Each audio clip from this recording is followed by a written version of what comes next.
الحمد للہ رب العالمین والصلاة والسلام علی سید الانبیاء والمرسلین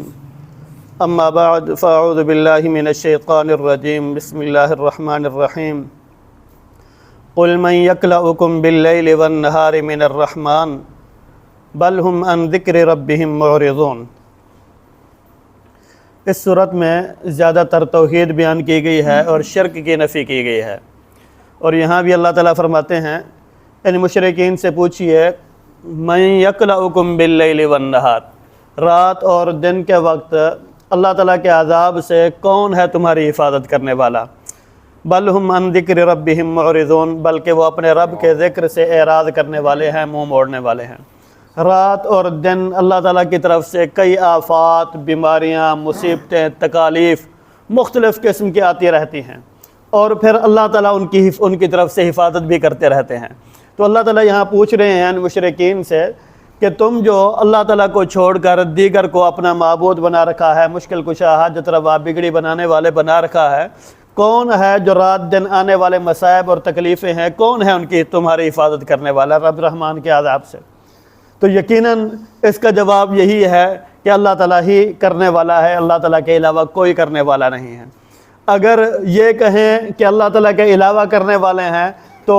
یہ ایسا نہیں کہہ سکتے، بلکہ آگے اللہ تعالیٰ فرماتے ہیں بل ہم عن ذکر ربہم معرضون، جس میں اللہ تعالیٰ کا تذکرہ آتا ہے، نام آتا ہے، ذکر آتا ہے، وہ اس بات سے منہ پھیر لیتے ہیں، یعنی وہ بات اس بات کا آپ کو جواب ہی نہیں دیں گے۔ یعنی جب آپ ان سے پوچھیں گے کون حفاظت کرنے والا ہے، تمہیں اس بات کا جواب ہی نہیں دیں گے۔ کیوں؟ کیونکہ اس کے جواب میں اللہ تعالیٰ کا ذکر آ رہا ہے، اللہ تعالیٰ کا نام آ رہا ہے۔ بل ہم عن ذکر ربہم معرضون، پھر وہ اللہ تعالیٰ کے ذکر، رب کے ذکر سے وہ اعراض کرنے والے ہیں، یعنی ان باتوں کا جواب ہی نہیں دیتے۔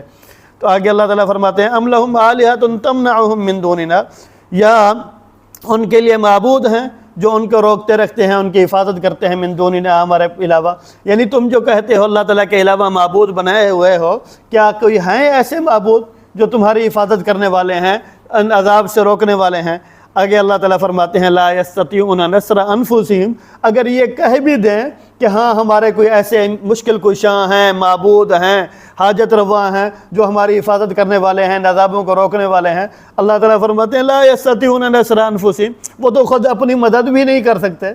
اپنی حفاظت نہیں کر سکتے، تو تمہاری حفاظت کیسے کریں گے؟ وہ اپنی مشکلات نہیں ٹال سکتے، اپنے مصائب نہیں ٹال سکتے، اپنی بیماریاں نہیں ٹال سکتے، وہ تمہاری مدد کیسے کریں گے؟ لا یستطیعون نصر انفسہم ولا هم منا یصحبون، اور نہ ہی ان کو ہماری طرف سے ساتھی بنایا گیا ہے۔ مراد یہ ان کے اس سوال کا، یعنی مراد ان کے غلط نظریے کا جواب ہے، جو یہ کہتے تھے کہ یہ ہمارے جو مشکل کشاں ہیں یہ خود کر سکتے ہیں، اگر خود نہیں کر سکتے تو انہیں اللہ تعالیٰ کی طرف سے یا تو اجازت نامہ ہے، یا اللہ تعالیٰ کی ان کو تائید اور نصرت اور مدد حاصل ہے، یا اللہ تعالیٰ سے یہ منوا لیتے ہیں۔ یہ اللہ تعالیٰ نے ان تمام باتوں کا اور ان تمام غلط نظریات کا رد فرمایا ہے۔ فرمایا ولا هم منا یصحبون، نہ ہی ان کو اجازت دی گئی ہے، نہ ہی ان کو تائید حاصل ہے، نہ ہی ان کو مدد حاصل ہے، اور نہ ہی وہ اتنا سفارش کر سکتے ہیں اپنی مرضی سے، اپنی منمانی سے، جس کی چاہیں ایسا بھی نہیں کر سکتے۔ ولا هم منها یصحبون، آگے فرمایا بل متعنا هؤلاء وآباءهم، یہ ان کے غلط نظریات کا وجہ کیا بنے؟ یہ کیوں اس طرح کے یہ عقائد کا بگاڑ کے سبب کیا چیز بنی؟ آگے اللہ تعالیٰ فرماتے ہیں بل متعنا، بلکہ ہم نے ان کو فائدہ اٹھانے دیا، ان کو اور ان کے آباء و اجداد کو، حتی طال علیہم العمر، یہاں تک کہ لمبی ہوگی ان کے عمر۔ یعنی مراد اللہ تعالیٰ نے ان کے گناہوں پر، ان کے غلط عقائد اور نظریات پر اللہ تعالیٰ نے ان کو ڈھیل دے دی، ان کو اللہ تعالیٰ نے مہلت دے دی، تو انہوں نے سمجھا کہ حقیقت یہی ہے، سچ یہی ہے، ہم جو مرضی کریں، جو مرضی عقیدے بناتے پھریں، نظریات بناتے پھریں، یہ سب ٹھیک ہے۔ اللہ تعالیٰ فرماتے ہیں در حقیقت ہم نے ان کو ڈھیل دے دی تھی، اور اللہ تعالیٰ کا طریقہ کار ہی یہی ہے کہ اللہ تعالیٰ فوراً عذاب نہیں نازل فرما دیتے، بلکہ اللہ تعالیٰ ان کو ڈھیل دیتے ہیں، مہلت دیتے ہیں، ڈرانے والے بھیجتے ہیں، بتلانے والے بھیجتے ہیں، نصیحت کرنے والے بھیجتے ہیں، ان کے پاس نصیحت آتی ہے، پیغمبر آتے ہیں اور علماء آتے ہیں، دیگر لوگ،